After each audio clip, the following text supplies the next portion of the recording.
Right, tomorrow, 5:30pm, Enzo Maresca's Chelsea side take the trip to Old Trafford to face Ruben Amorim's Manchester United. And what with their form recently, I know that a few of you are going to be expecting me to banter Man United and whatnot, but I'm actually not. I'm actually not going to do that. I think that consistency is one of the best traits you can have as a football team. They were 14th last season. They are 14th this season. And that means that the Red Devils, like it or not, are consistent. They're consistently shit. And I know that a few of the Man United fans might get in the comments right now and remind me of the fact that Chelsea were just beaten by Bayern Munich. But let me remind you lot of the fact that you guys did the unthinkable. You did something that you must be punished for.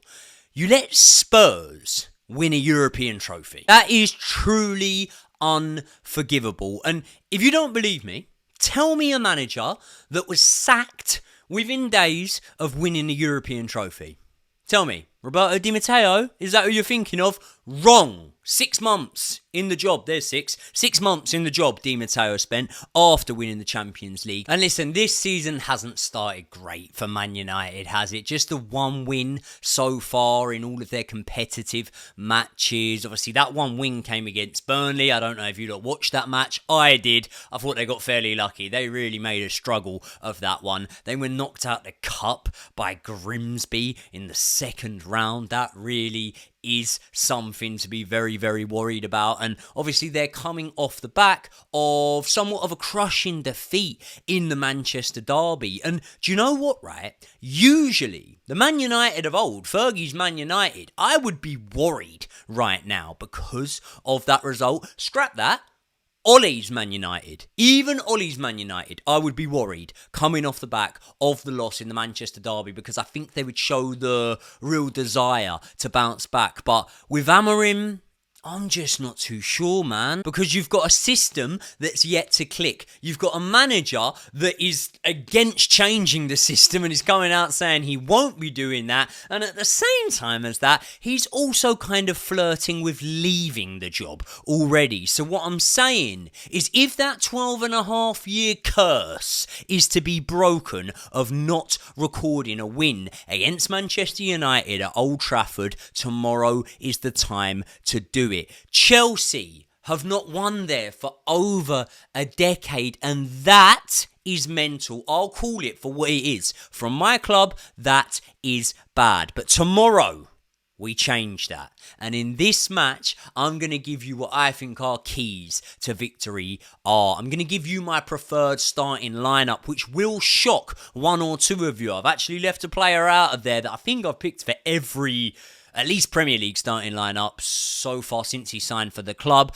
And I'm going to top it off with a score prediction against the Red Devils. So let's get into it. But people, before we get into all that, welcome back to the Joey Knight podcast. If you are new around here, please do me a massive favour and hit the subscribe button if you like the content and you want to see more from myself. Click a like on the video right now if you want Chelsea to beat Man United. Let's get into it. Right, all banter aside, I actually do rate a couple of Man United players. Maguire. I quite rate Harry Maguire. He hasn't had a start this season, though, has he? I tell you what, Kobbie Mainoo.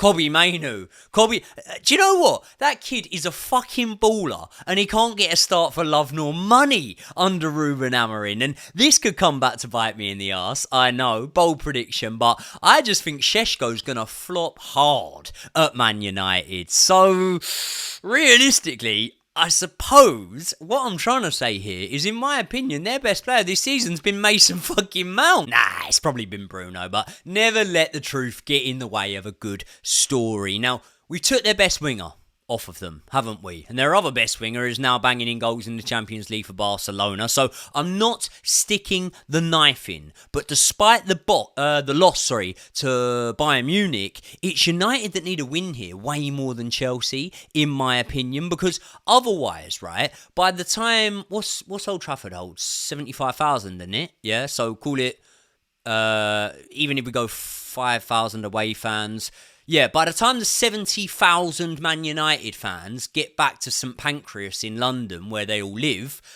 your manager could be out of a job. So of course it's a must-win game. But the history books don't lie, and the history books would tell you that the odds would suggest that Man United will probably avoid getting beaten in this match because it has been such a long time since we've been able to beat them in this fixture. And therefore, right, I really do think we need to take this opportunity and we need to pounce on what, in my opinion, is a wounded animal at this moment in time. And the first way of doing that is just cutting out these defensive errors. We would have won or at least drawn against Bayern Munich if it hadn't have been for the defensive errors. And look, I think we could make 3-4 clear-cut defensive errors against Man United and not concede the amount of goals we conceded against Bayern Munich. But at the same time, we may as well start as we mean to go on. Basically, what I'm saying is we need to improve. We need to improve, and a draw or a loss, God forbid, to Man United wouldn't define our season, but it may well change my expectations as to where we finish this season. So we really should be beating Man United, because I do think that Chelsea have had a decent start to the season, but I don't think that the wheels have really started turning for Chelsea in full force in this campaign so far. And let's be honest, right? It's to be expected, isn't it? It's to be expected. We had a strong finish to last season. We didn't have any break in between. We might have had a week or two here and there or whatever, but we didn't have a break like most teams would because we took part in the Club World Cup. We won it. I haven't mentioned that much. But at the same time as that, not only that, there's been an international break. We know that half of our squad have to fly halfway, if not more, across the world for that international break. And now the injuries are starting to pile up. And this isn't me getting my excuses in here, but what I'm saying is you do need to take that into context when you judge Chelsea's start to this season. But this could be the springboard. This could be the game that really lights the fire for Chelsea Football Club. And when you look at the fixtures that we have after this Man United game, I do believe that it makes it even more important that we record the 3 points in these fixtures. I'm not saying we're underdogs in all of them, but they're not easy fixtures, are they? We've got Brighton, we've got Benfica, Liverpool, and Forest. All hard games, to be fair, which for me, combined with the fact that we haven't won there in so many years, personally makes it feel like this is a must-win fixture. And a win at Old Trafford would be another true sign, along with the trophy that we won. It would be a true sign of progression, in my opinion. So now I'm going to show you the team that I think that we need to field to give us the best opportunity of recording that win. And as I said at the start of the video, I honestly believe that we're going to need to roll the dice a little bit here and take some risks, make some changes, and hope that they pay off. And by the way, people, speaking of rolling the dice,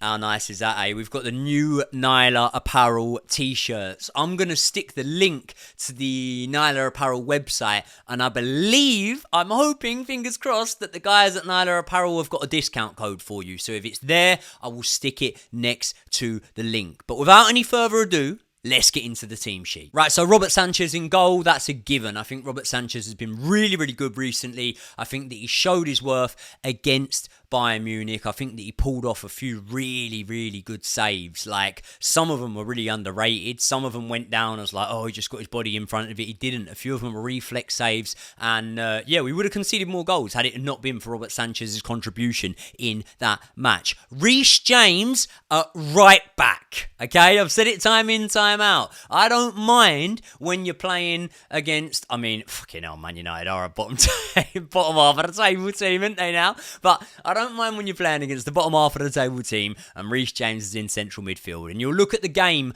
against Man United in the run-in last season when Reece James was playing in that sort of central midfield spot, and he's the one that whips the ball in to King Cucurella, who gets the header on it. And you might say, well, he works well in midfield against Man United, but I just want to see him at right back. We've got injuries that are starting to build up a little bit more, and I want a sturdy backline. And here's another admission. I've gone a little bit rogue with this one, you know. Tosin Adarabioyo is coming out for this match for me. I love Uncle Tosin just as much as you do. But Wesley Fofana, right? He's pretty much match fit now. And we didn't spend the amount of money we spent on him to not play him. And I don't think that there's many of you that would disagree with the statement that I'm about to make, right?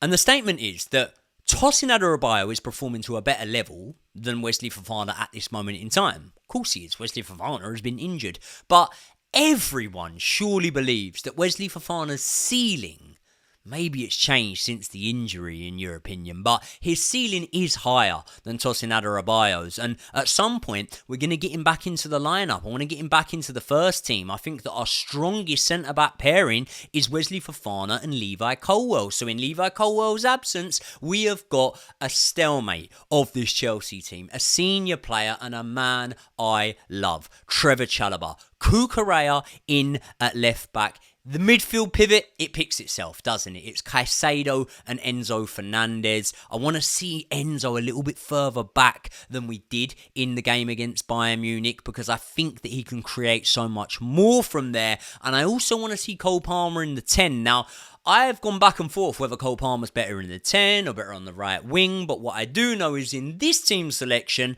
I want him in the 10. And here's the shocking part for you guys. As you can see, I'm dropping Pedro Neto.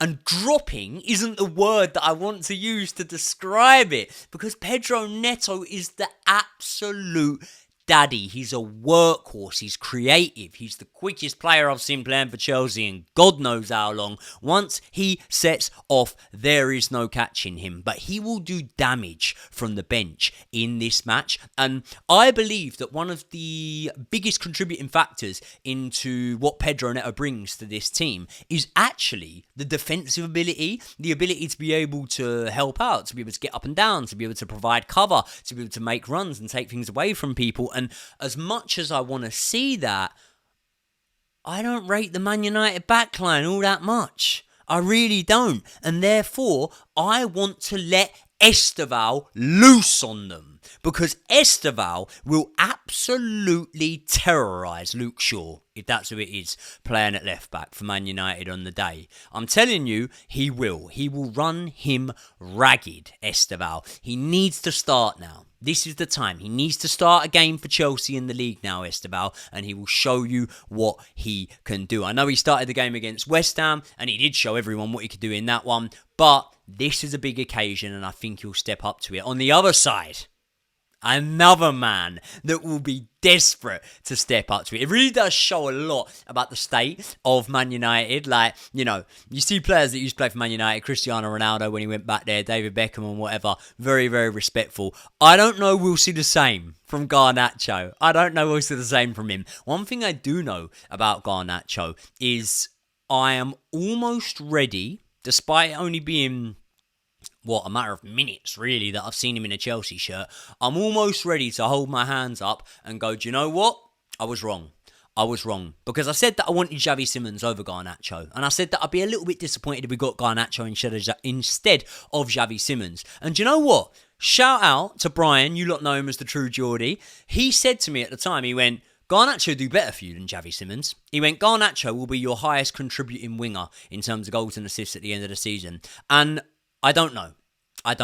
Because if we're not going to class Cole Palmer as a winger, then that means Esteval's in there, Pedro Neto's in there, maybe Jamie Gittins. But I tell you what, I wouldn't be surprised if he proved me right, you know.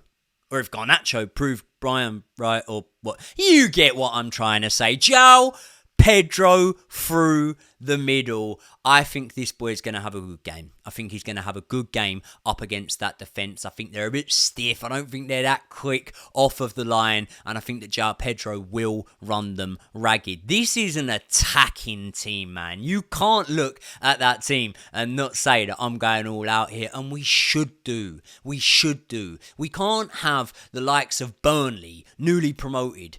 Big up Scott Parker, I love the guy, right? But we can't have the likes of Burnley going to Old Trafford and attacking them and giving it a good go. And every other team that have played Man United so far this season, and we go there and play defensive football. No, I'm not having it. We always get better in the second half. We know that, right? So, if this doesn't work, if this is a case of mismanagement on my behalf and I've rolled the dice when it didn't need rolling, then maybe I will be proven wrong. But then we can just change things in the second half. We've got depth off the bench. We can bring Pedro Neto on. We can bring Jamie Gittins on, who can run at a man. And there's so many other changes we can make in there. Andre Santos looking good coming off the bench against Bayern Munich. So, yeah, definitely feel that this is the time, now more so than ever, to beat Man United at Old Trafford. And I tell you what, I will be absolutely buzzing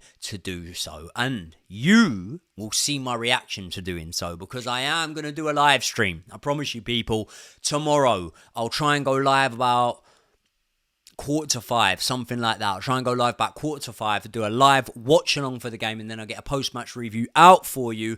However, just quickly, before the video ends, I want to shout out the guys that help me to stay concentrated on these live streams. Now, anyone that knows me personally will know that I've got a very short attention span. I'm very much here, there, and everywhere, right? And recently, in fact, not even recently, probably for about a year now, I've been taking Lion's Mane from Supreme CBD, or Supreme Life. I'm not sure what they're actually go under now. That's the Supreme Life product. It's Supreme CBD. I've been taking the Focus Lion's Mane. It helps me focus. It helps me stay dialed in. I feel like it gives me a bit more of an edge on these videos. And what you lot will definitely be able to tell from the last video, the hardcore, is that I've got my wits about me a little bit now. I'm not as sluggish. I'm a little bit more on the ball now than I was in the last video, because I've got baby brain, right? I've mentioned it a million times. I've just had a son. So, obviously, the Supreme products have been helping me really well. Like, you know, I've got the Lion's Mane here. As well as that, I've got the CBD gummy bears. I've got the CBD drops. All good for when you manage to get that lovely little 12-minute nap in between your baby crying when you got a newborn. So, either way, people, I want to know your score predictions in the comments section below. But as for me, I think we're winning this one, and I think we're winning this one 3-1. I'm going for a 3-1 win away from home at Old Trafford against Man United. And then we can banter all the fans on the way back to London when they get the train back with us. People, let me know your thoughts in the comment section below. Smash a like on the video. Hype the video. I don't know what this is, this hype thing, but apparently it's good. So hype the video, please. I love you all very much. I'll see you all in the next one.